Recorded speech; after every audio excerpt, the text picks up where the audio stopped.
Public Works and Planning Committee at all.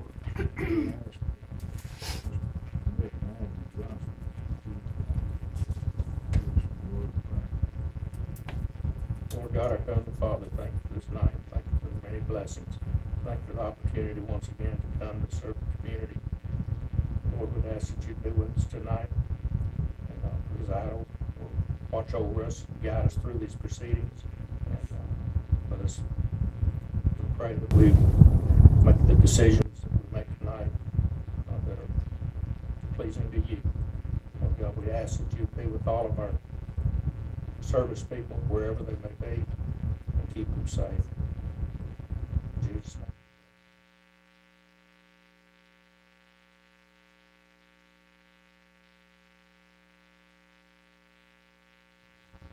All in favor? Good, building code here first. Mr. Chairman, Commissioners, Building Codes Department reports on the table.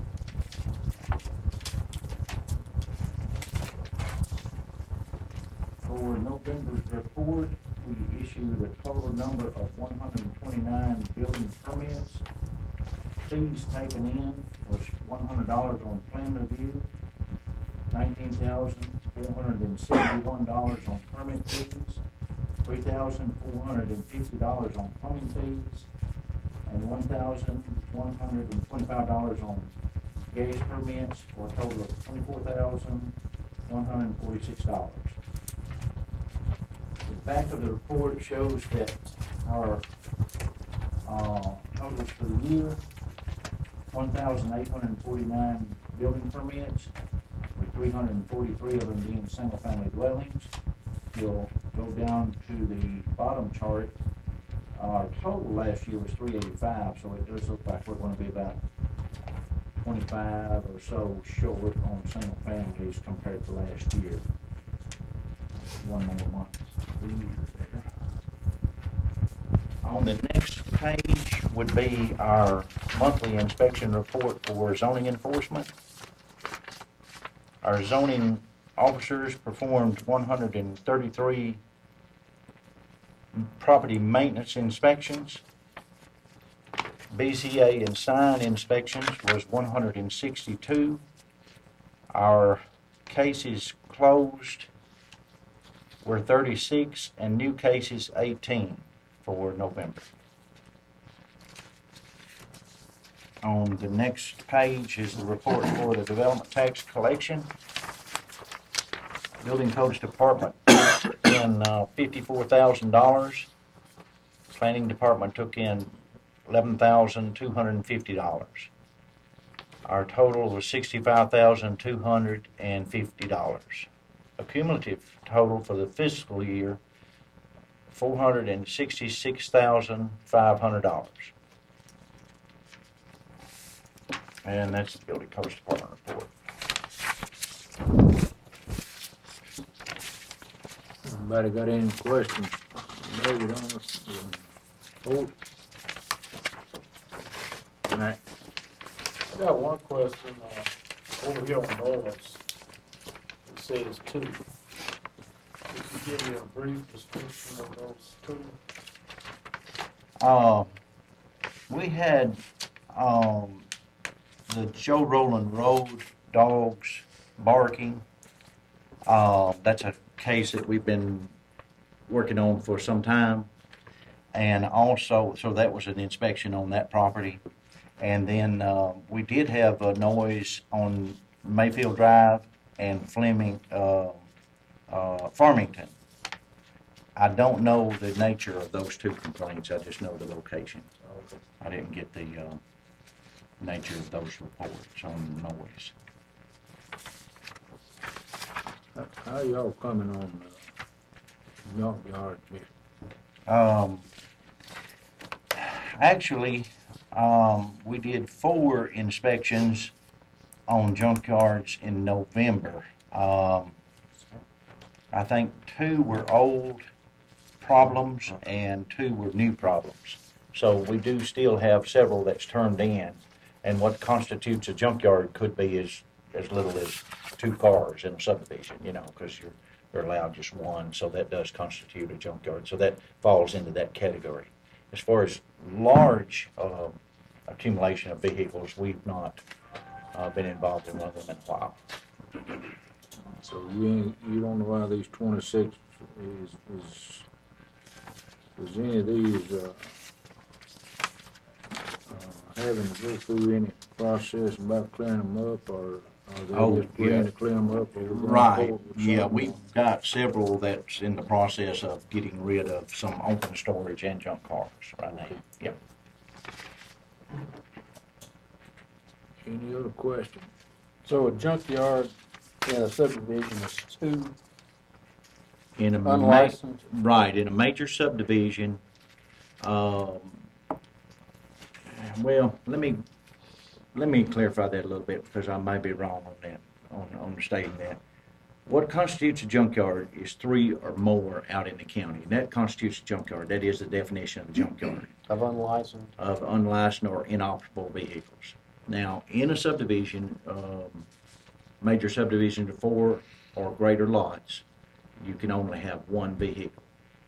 The second one constitutes a violation. So out in the county, the vehicles are things that need to be licensed, such as just automobiles and trucks, or is it other things such as motorcycles and That boats or would, anything of that nature? some of the frames and front ends and motors and things of that nature, boat hulls, would fall under open storage. Open Really, storage. sometimes it couldn't be counted as a vehicle, but we could catch that under open storage. But if it is a vehicle mostly complete, we can count that in the car or truck in our numbers. It's a whole lot better than it used to be. Yeah, it's getting better. Yeah, it's getting better. Any other questions? David, when you look at growth and permits, October, November being so slow and our development fund being as low as it is are these the 2 months you've seen that's the slowest since you've been with the county? Or have you seen it slower than it is? This is, our numbers on single-family dwellings are pretty low the last couple of years. If you'll look back at last year even, you know, we was even lower in November last year than we are this November, but October, November, December is usually our slowest months, but these are very low numbers, yes. Well, both years, last year and this year. So you think this stimulus has helped any as far as, It seems to be Buying helping the credit. market turn some properties that have been short in sales and limbo, kind of foreclosures? with new owners, right? and that's some of the properties you probably had problems with? Right, exactly, Yes. property maintenance, yeah. Yeah, we've had a lot of property maintenance this year.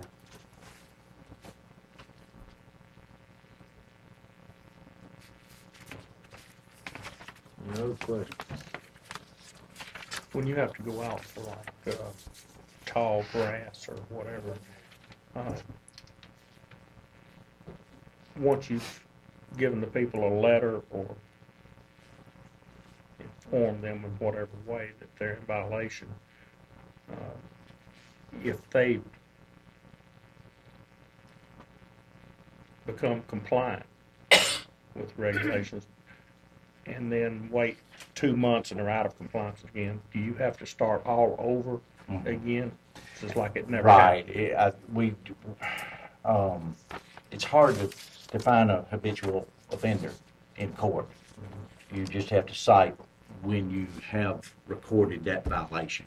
So, yeah, if they get in complete compliance, same way with the junkyard or open storage or tall weeds and grass, whatever, we have to start the case completely over. Now, we can present the courts with a habitual offender, possibly, but that's a long stretch sometimes to tie it all together over the years as a habitual offender.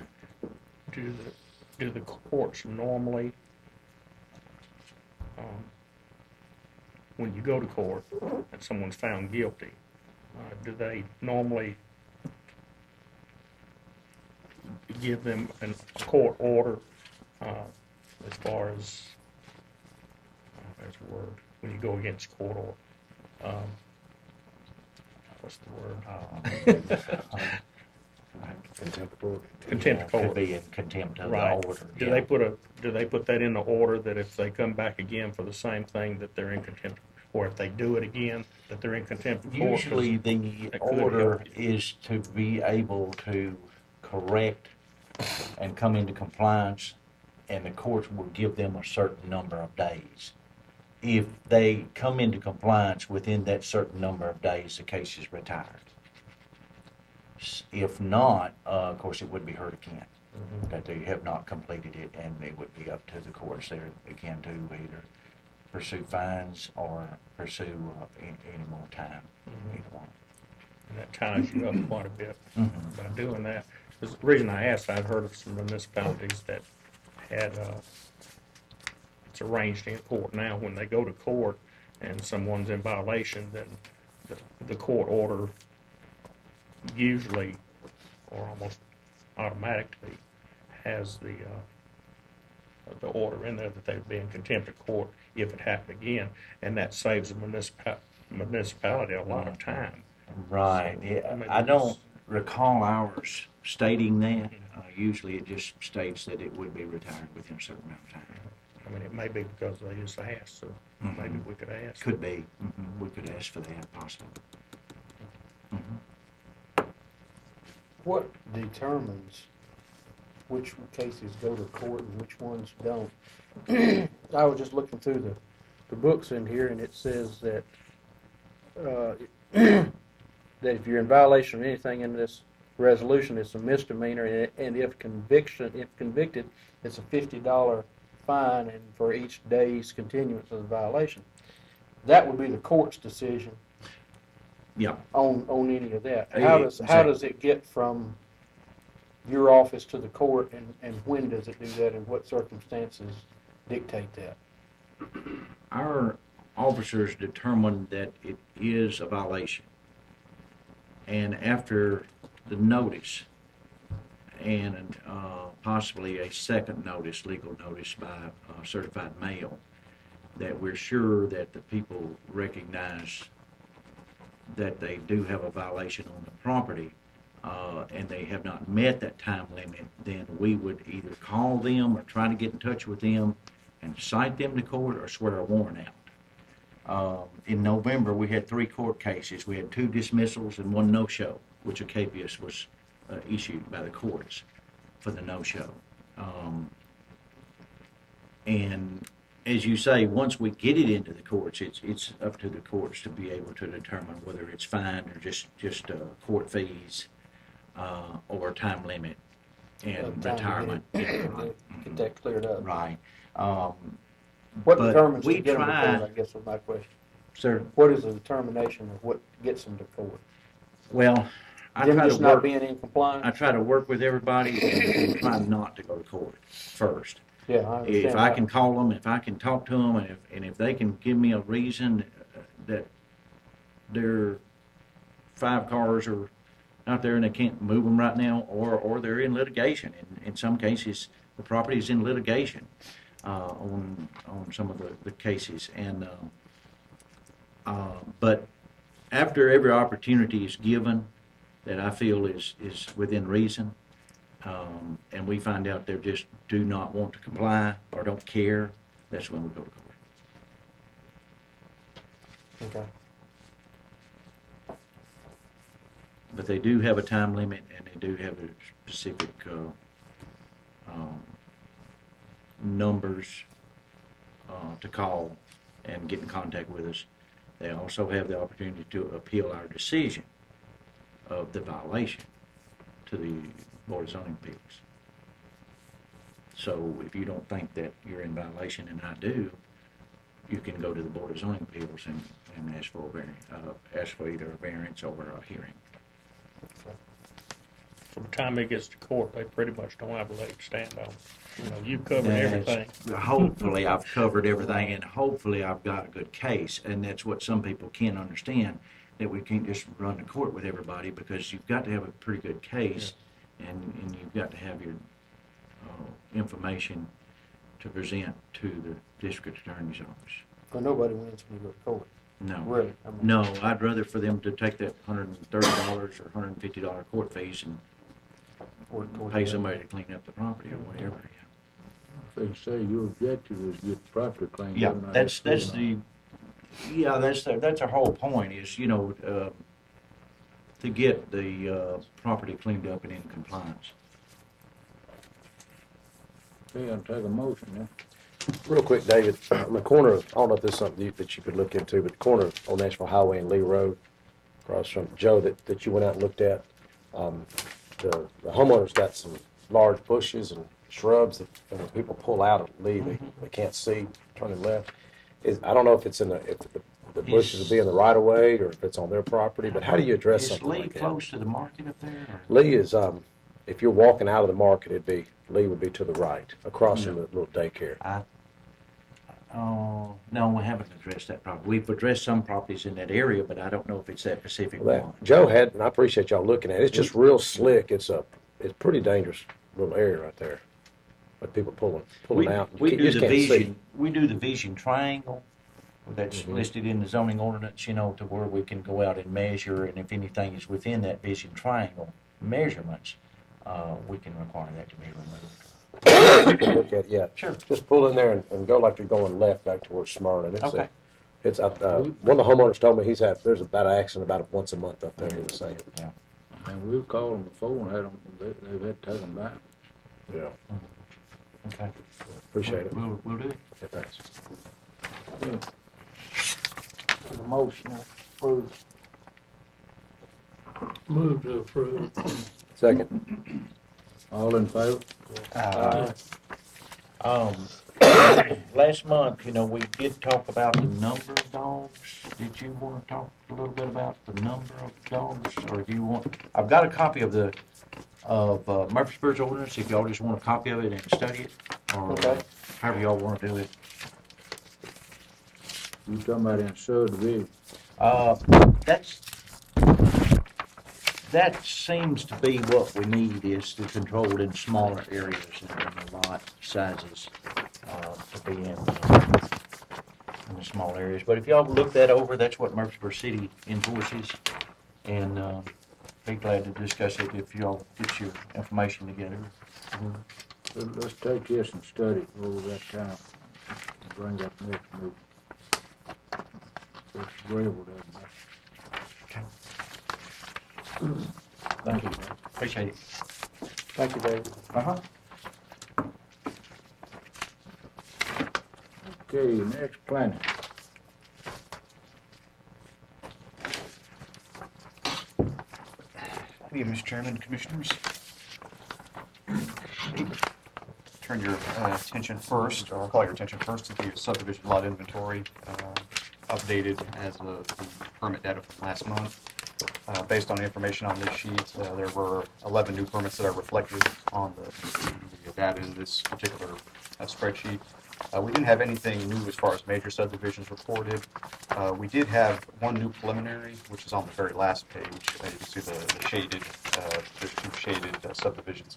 The first one, Colonial Estates, Section 12, Phase 1B, is actually is a final plat of Section 12 Colonial Estates. The new preliminary is River Birch Estates, which is not a very big subdivision, but it's 14 lots. We have seen a couple of smaller preliminaries this year, so we're starting to see a little more activity. Where is it?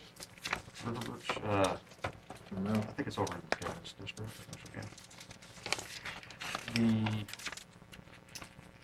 On the third page, you'll see there that the total number of lots recorded on this list are 3,284. Total permits issued is 1,681, which leaves a total available lots of 1,603. You can see that's down a little bit from last year at this time, 1,645. So there's about 42 less lots out there. We're still pretty much static from what we've seen, but again, we are starting to see a little more activity with some plats and a couple of renewals coming through our Department of Subdivision that have been expired and their preliminary plat coming for renewing to get going back on development. So with that, I'll just jump into my report. I don't have a very long report for you tonight. I just have one item that will be considered at the December 17th Board of Commissioners meeting. This is an amendment to Article 20, which is our zoning resolution, which deals with our sign regulations. Our work schedule identified revisions to our sign regulations as a project we were going to undertake in 2009.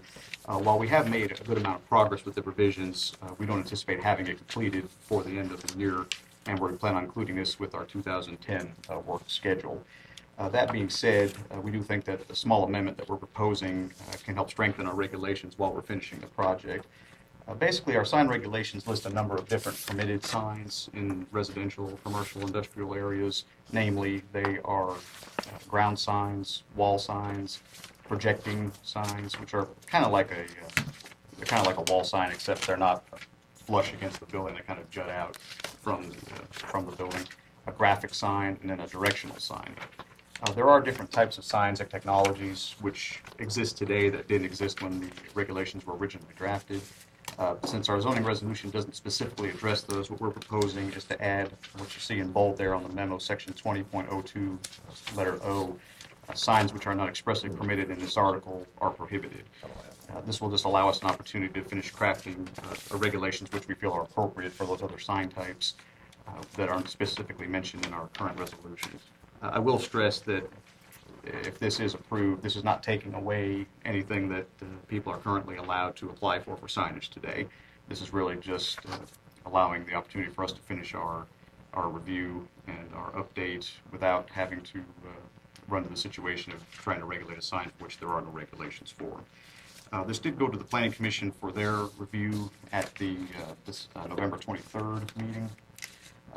They did vote to approve it by a vote of 9 for and 1 against. With that, I'll be happy to answer any questions. Why was there one against it? There was discussion at the Planning Commission. I think some of the concerns dealt with those people that may have some of the non-conforming signs out there right now. How does this affect them? I think there was a little discomfort as far as that was concerned. Now, as far as the non-conforming signs are concerned, we would just treat them as we would any non-conforming sign. There are state regs as far as what can and can't be done with those. It's not a situation where they just have to come down or anything like that. They're not just grandfathered in? They are. That's exactly what it is, that they're grandfathered in. So I think there was a little maybe misunderstanding on their part as far as that was concerned, but I think that was really the main thrust of what the concern was. And somebody would still have the option to go to BZA for approval on that, wouldn't they? They can go to the BZA to ask If for... you add this Well, clause. yeah, if this clause is in there, I mean, as far as appealing a decision, if I make a decision that says, well, that sign type's not regulated by this, and they don't agree with me, they can say, well, we feel it is because of A, B, and C. They can go to the BZA and make their case. Okay. So, I mean, And I can't see that coming up, but I'd still like to not eliminate that option. right, yeah, that option will still Will be still there. be there, yes. The non-conforming you're talking about is just non-conforming after the change?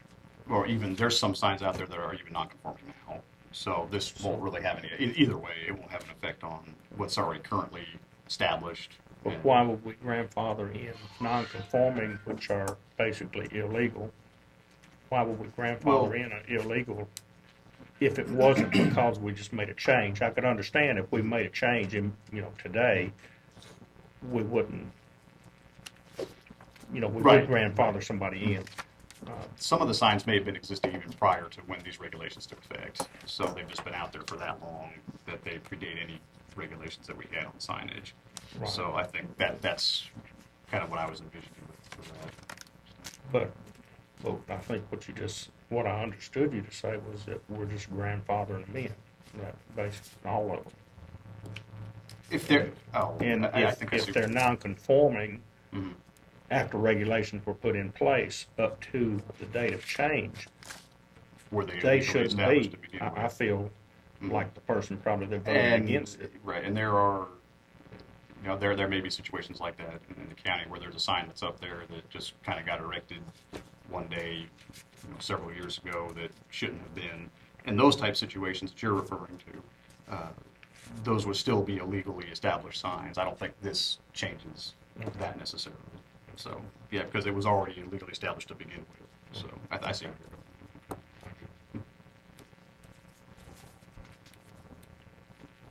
How do y'all determine signage? I mean, you go by square footage of It depends on the, well, it depends on the type of linear signage. foot of the lot or Yeah, something? it's, for ground signs, it depends on the zoning and where they are, what kind of street they're on, like a residential road, a collector, a major arterial, something like that.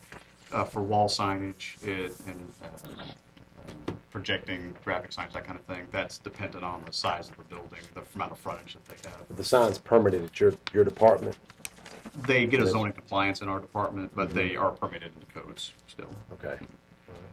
But a lot of it depends on the type of sign as far as the exact dimensions you're permitted. Generally, for ground signs, the maximum you're allowed in any district is 50 square feet, and that's usually in your commercial industrial zones. Residential areas, it's limited, I think, to 24 or 36 square feet, depending on the kind of road you're on.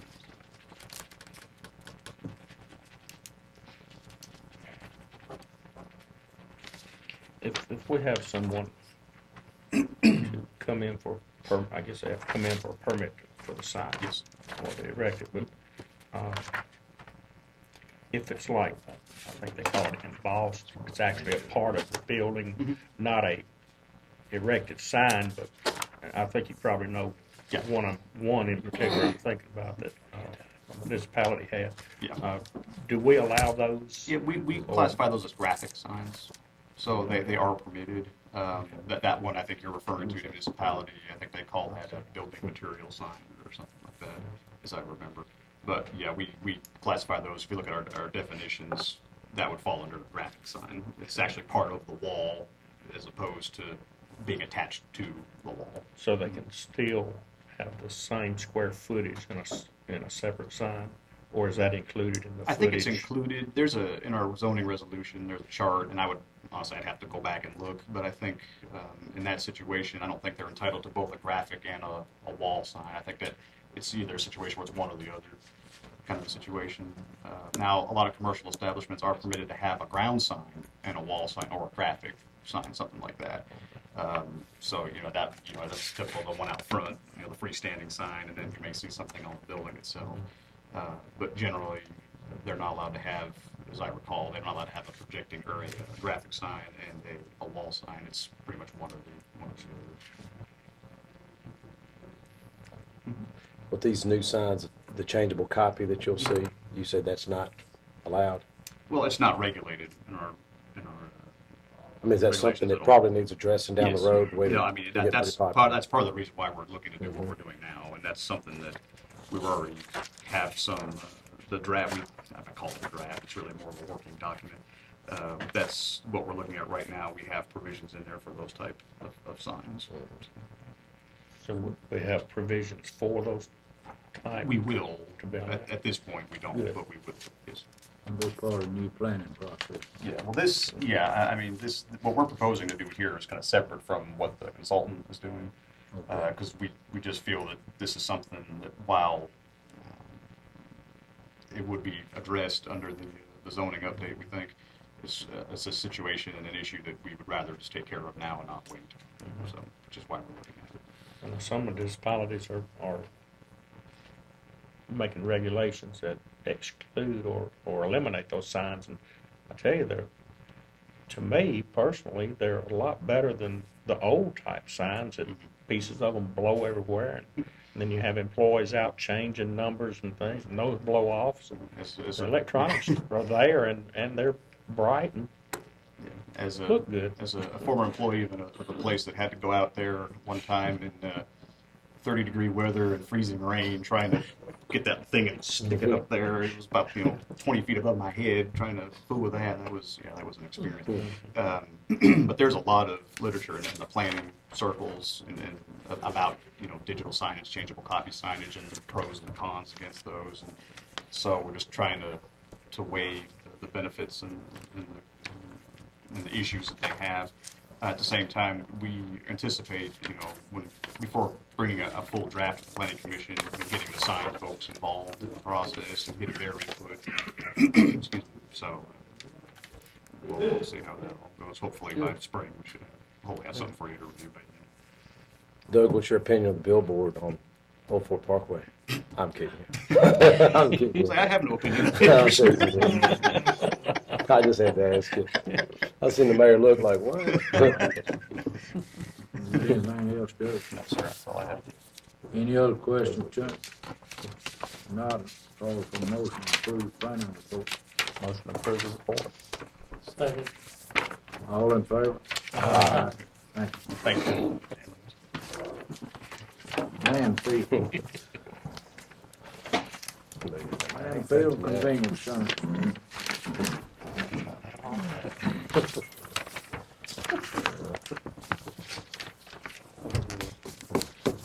How are y'all this evening? Ah, good. Oh, pretty good. I want to share a little information with you that's not on your report. I'm on the Waste Tire Task Force, and we met yesterday in Nashville and was asking some questions. My question was, how much does it cost us to dispose of tires in Tennessee? The way they came up with their number was they talked to the 95 finance directors and asked them what their county reported as spending. And the county governments in Tennessee spent $7.2 million to get rid of used tires last year. The $1.35 that you pay collectively was $4.4 million. So it's almost $3 million, not enough money to take care of tires. So that's what we're trying to address and work with on tires. It's going to take us a while to get there, and probably have to have a lot of legislation to go through to get some of that stuff What was the changed. revenue generated, you say? Revenue generated that's paid into the DOR is $4.4 million. And that's the money that's available for grant money to come back to the counties. What happens here in Rutherford County, if you bring the tires out there to the landfill and you're a tire dealer, you bring the manifest with how many tires you've sold. And we take those, we send those to the recycler, and we pay the recycle company. We send the manifest, our copy of the manifest to the state and ask for reimbursement and get our money back.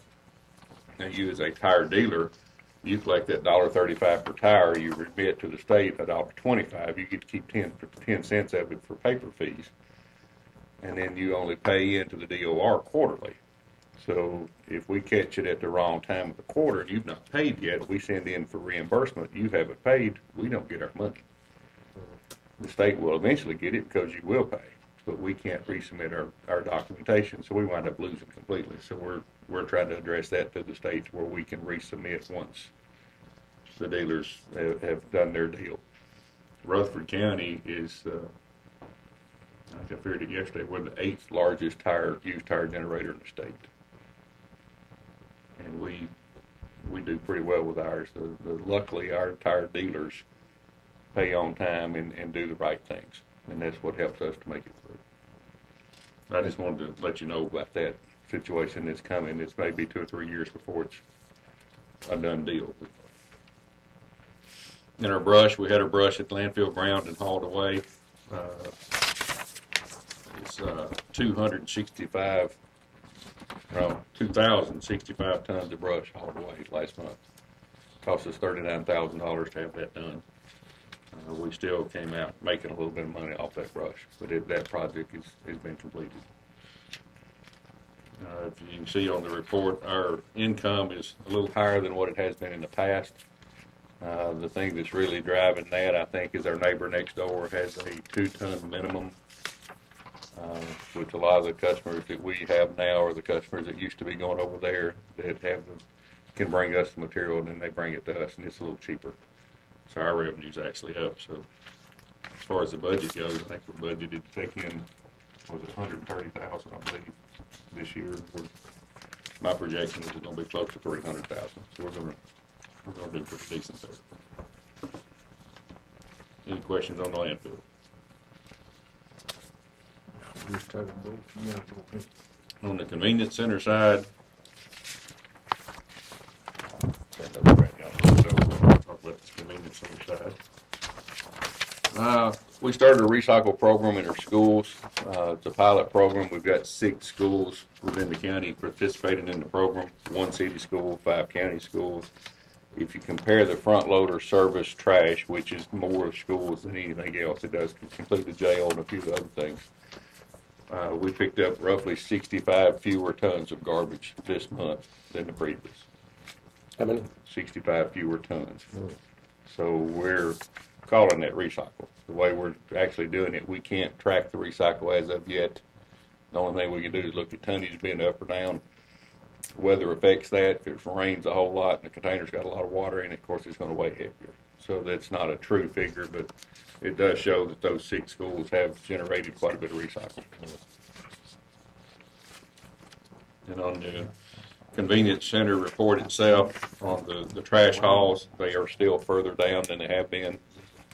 And it's more the economy than it is anything else. It's just people aren't buying the things to be thrown away. Also, along with that, our recycle revenue is way down. If you look at current year versus previous years, roughly half on the commodity.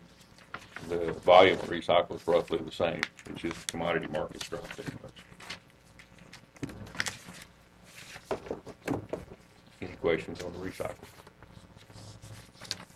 Or on the convenience center? We did have our household hazardous waste collection November the 7th.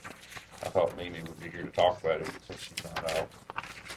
Tell you a little bit about it. The state allowed us to have that. We do appreciate them allowing us to do that. Some of the numbers that they presented was telling us of how much of each type commodity was taken in on that day. And the cost for those commodities, it wound up costing the state $57,986 for us to have our household hazardous waste collection. The thing that was disappointed in one way, the state loved it, I was disappointed in it, was the electronics collection. They collected 9,000 pounds of electronics on that day at the HHW.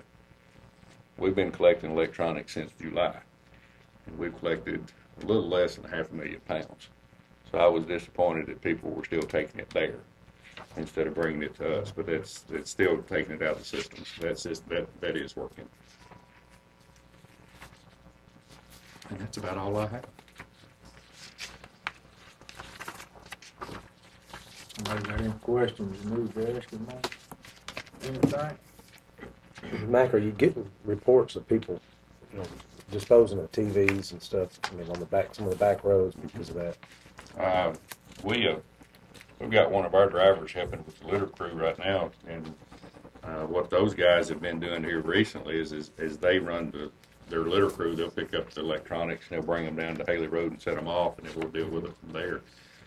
But you still see a lot of it just thrown out. People just still don't want to do the right thing. And it was the same thing that we were talking about in the waste tire deal.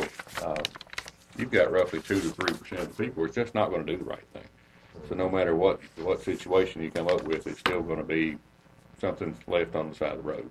And we're just, through the waste tire, we're trying to have enough money to pay for those tires no matter what happens, just to get them out of the system. With electronics, we're open twice a week on Tuesdays and Saturdays from 10 to 4. Before long, we'll probably open up another day of the week, depending on what we do recycle-wise. We have ordered and starting to receive the recycled containers to go in the convenience centers. Actually, we'll start placing those tomorrow. Braidable Pike will be the first one to get theirs, and they should have their commodities tomorrow. So if everything goes well, we'll definitely have everything in place by Christmas to where 12 of the 14 convenience centers will have all the commodities within them. And you asked me a question last month, and I finally did find out the answer. At Craner Road, we have used all of our property. I don't know when it was expanded last, but when the compactor was moved is when they expanded it. And we've used what we've got out there. You talking about the tires, they dumped a whole load the other day. Somebody did on Coleman Road, but I'm working in Barton now. One thing we're trying to do through the waste tire task force is for all the tire jockeys, the guys that goes around to these stores, tire dealers and picking their tires up is to get them licensed and bonded to where we hopefully can better track who's picking those tires up and where they're going. And if they pick them up from your place of business and they don't show up anywhere, then you can go back to who had all theirs. All right, what'd you do with them? That's the first time I've seen that many tires dumped. 7 years myself. I bet it's over 100 of them. Is there any kind of regulation in place now that mandates the tire dealers to record who they give the tires to, the tire jockeys? The manifest used to have the tire jockey's signature on it. That's been dropped off, and that's something that the state has agreed to do the next time they print new manifest, is to put that section back in there so you can track it from the store to the hauler and then to the disposal facility. Right now, that gap has not been recorded. Will that be sufficient, or is there something we It'll be a need? step in the right direction. This is something we need to address with our legislators. Right. And most of what we've been dealing with is going to wind up going through legislation and having some changes there. So, of course, y'all know that's a drawn-out process. And then you have to get a lot of political entities involved that's on board with it. Our big hurdle right now is going to be getting the agribusiness community on board with it. Because right now, if you're a farmer, you buy a big tractor tire, you pay $1.35 for disposal. It costs somewhere around $250 to dispose of that tire. So, you think the farmers want to eat that cost? No. You know, and they're one of the bigger political pools in this state. So we've got to get them on board with our program somehow. And if we fail to do that, we probably won't succeed with trying to do what we want to do. Joe, with what you were talking about, those 100 tires that are illegally dumped, is this the same area you were talking about, I think, last month or a few months ago? No, this happened here lately. What would those, I mean, where do you go from there? I mean, who investigates or who goes further with it? Well, we got bars, but I mean, it wouldn't. No relevance there. Somebody Yeah. just on weekend between Friday and Monday. The man that could have put a new driveway in where we was gonna build a house on 50 acres he bought. Come out there that Monday. They just pulled right beside the exit there in the woods there. They weren't in the right of way, they were on private property. Well, how do you clean that up if it's on private property? You got to wait on the homeowner, the property owner to call you? Well, we looking in now, being as it's at larger volume, it's, maybe seeing about Public Works. Their truck, or you'd have to have a pretty good truck, would use, inmates to maybe pick them up and take them to landfill. It's the only time we know what to do. And then the taxpayers of Rutherford County wind up eating that disposal, what it amounts to. Yeah. Any other questions? I think the land folks people and combaters and all over this last year, Max direction, I think, I mean, I go to a lot of them, 'cause I make rounds myself all over the county. I think it's improved 100% myself. And, I just see people taking more interest in everything else, trying to do the right thing when they knows somebody else is, you know. Take a motion and approve. Motion to approve. Second. All in favor? I Thank you. noticed on Channel 3, Smyrna Station, the e-waste is advertised on their Haley Road e-waste. So that's good. We're trying to get that on we're trying to get our website revamped and more accurate. And it just takes a little while to get those things done, but we don't even have it advertised on our e-waste or on our website as of yet. So that a little less than 500,000 pounds that we've collected is with very little advertising. Most of it is word of mouth.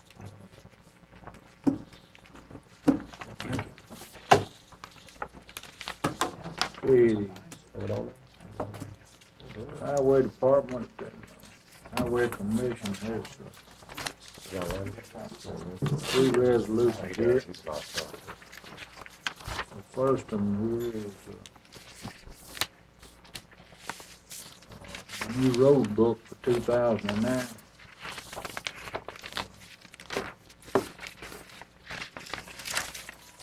Approved new road book. Everybody should get a copy. It's in the box.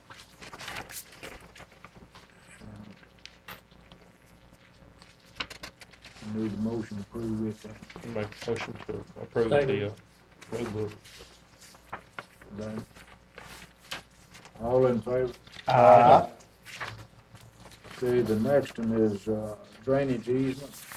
We got several loads with the road board approved this month. You have a copy in front of you. One on Claxton Lane off of 99, one on K Road, two on K Road. Midland Falls for one Salem Down subdivision, West Park Estates, and Stewart Springs subdivision. So, had several loads this month.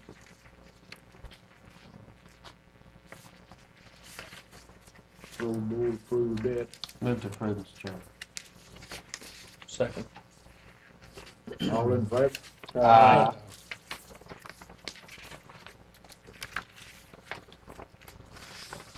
Well, while I'm on that, I think especially most of them out in the county, if you notice, you don't get hardly ever calls like you used to, so Public Works stay pretty well on top of that. If we find any, we report to them, and it's working wonderful. I agree. Okay, the next item, the road board approves on Wayside Road. To accept the sheriff's department recommendation 40 miles per hour. Need a motion to approve that. Move to approve 40 miles an hour. Not 20. Need a second. Second. All in favor? Aye.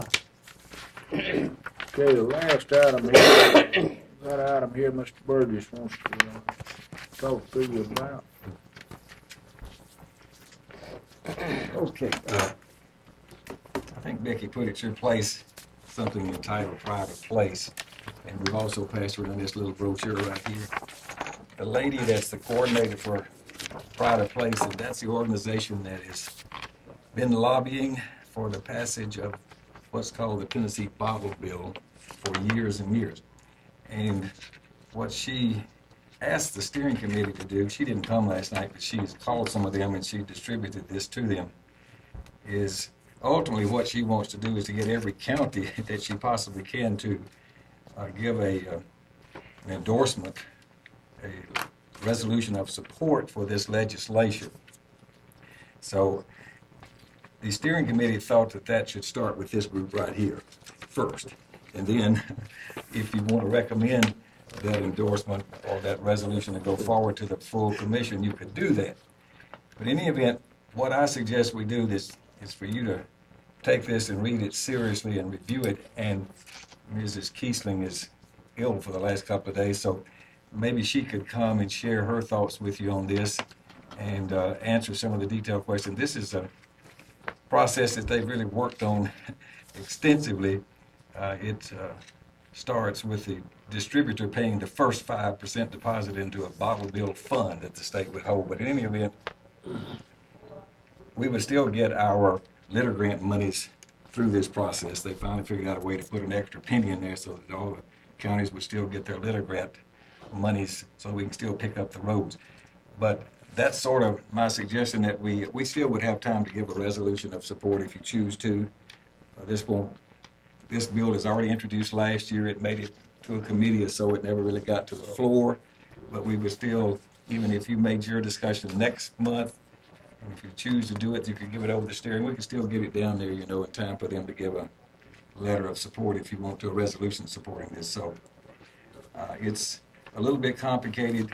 If you can just, the last little flyer there where it's got those 6 steps outlined, if you'll stay with that, you can sort of figure out how this money flows. And every step of the way, somebody gets another 5 cents. And at the last stop, it really would put in place some redemption centers whereby these would probably be new little businesses of some sort, whereby the consumer at the last stop would bring their bottles back and they'd get reimbursed their 5-cent deposit that they really paid when they paid 5 cents more for each bottle that was purchased by them. That's sort of an outline of what it has there, and I think if you read this, it'll be more clear, and you can develop your questions. You can decide how you want to proceed with this, and you might get some more information from Mimi next time and go forward. I think as much information's here, that's what we need to do. Go off and study this, and maybe she can be here next month, be prepared to. Now, this is something Mac would be in charge of, right? In addition to his other duties. Well, the redemption centers could be new entities, a standalone little business, or our convenience centers could technically be a redemption center as well. They suggested there could be as many as 15 redemption centers in this county of this size, so it's a lot to think about. It's got a lot of details involved here. But the big issue is that it would cut down on the amount of items that are going into the landfill. Theoretically, it would improve your recycling and reduce your volume. That's the primary purpose. Because And it would improve your litter too, if people not throwing out bottles. If everything's a nickel, there will be some people that will walk down the road and say 5, 10, 15, 20 and pick this up. He's one of That's them. right. I'll be there. Well, I used to know a fellow that rode a bicycle thing with a trailer Okay. behind him and threw stuff. I got a question. Why was it CC to Mr. John Rogers and Mr. Jack Black? Is that Well, a subcommittee or something that's Here, studying this? the steering committee is John Rogers, of course. And I think the other thing is the landfill is in Mr. Jack Black's Okay. district. I think that's where the Maybe a lady, subcommittee studying it with them or I something. think that's where she got that idea there. Okay. Okay. They're both on steering Well, too. they happen to be both on steering, that's true. And they both passed the buck to us. Yeah, right. Well, let me ask a Well, this is question. where the This buck starts. out of ignorance. I don't want it to run long, but what about other kinds of bottles? Well, Why these is are, this only? these are plastic. Yeah, but you know, your household cleaners Oh, well, now, and all this other stuff.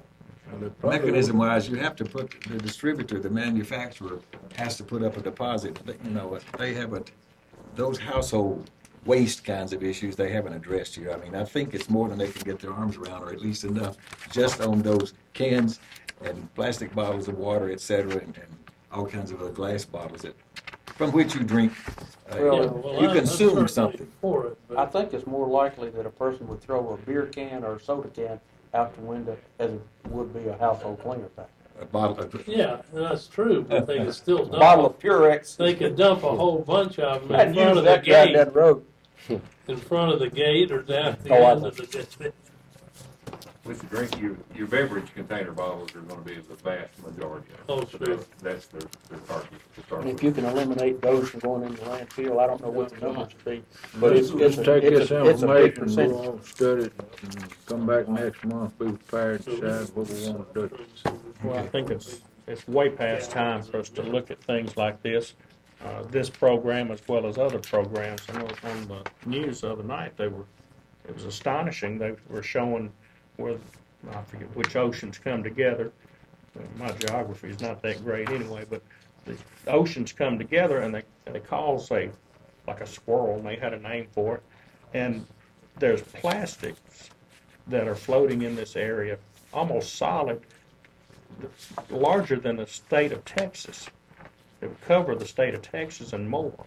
And that's just astonishing to me. And I was thinking, we need to get a grasp on this, you know.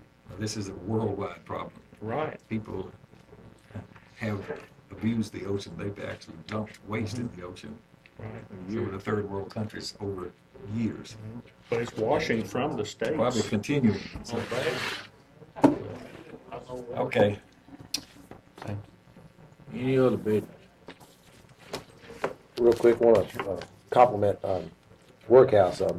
Heard they picked up another 2,400, is it pounds, I guess, out there at Maddox Road, they were telling me, they just cleaned this thing up last month. I don't know now.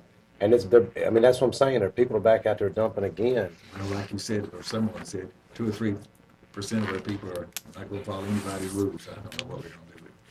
I just Thank don't goodness see, we do have some ability to keep this picked up somewhat. well, if anybody's watching this meeting, if you see people out Lamar Road, Maddox Road, and illegally dumping, get their tag number, and I guess they can call your office to get Bart's number, can't they? Absolutely, that'd be the best number to call. Everybody calls that. 898-7745. I mean, Absolutely. that's ridiculous. There's tires out there again. I mean, they cleaned up a month ago. There's tires, TVs, refrigerators. And northern end of the county, I don't know what we're Is gonna do that, is about that it. in your district? No, it's not my district. It's Will Jordan district. I think. It's just, On your convenience center report, the very last thing where it's got all the convenience centers listed, it says special events. The litter crew is in that. The other things that, like the nursing homes, they have a container, we have a container at one of the schools, we'll put that in there as well. But the majority of that special event is your litter crew. Litter We don't get crew, those tickets each month, but that's where that figure shows up. at least they keep an eye on this now, where before it took them a big cleanup, so. But it is a problem area that, like Mike said, anybody that's going through that area sees anything. well, the fine, I've been told, is $500 to $1,500. Is that right? I think so. I don't know the number. Okay. It's I substantial. mean, if they see anybody get the tag, they can call the sheriff's department. Yeah. Well, they said they were out there cleaning up and a guy come pulling up. I mean, he was gonna dump while they were out there cleaning it up. I don't know where Maddox Road is, but I know one cleanup site they cleaned up this long road. So I went out there to see what they were doing, and it's amazing how the people in that area let their yards go. I mean, it looked like the litter crew had dumped everything in these yards, and it was from the people that lived there. So, so people see that, and they just start dumping their stuff there. Any other business? Not a move adjourned. Best thing you said all night. What is that?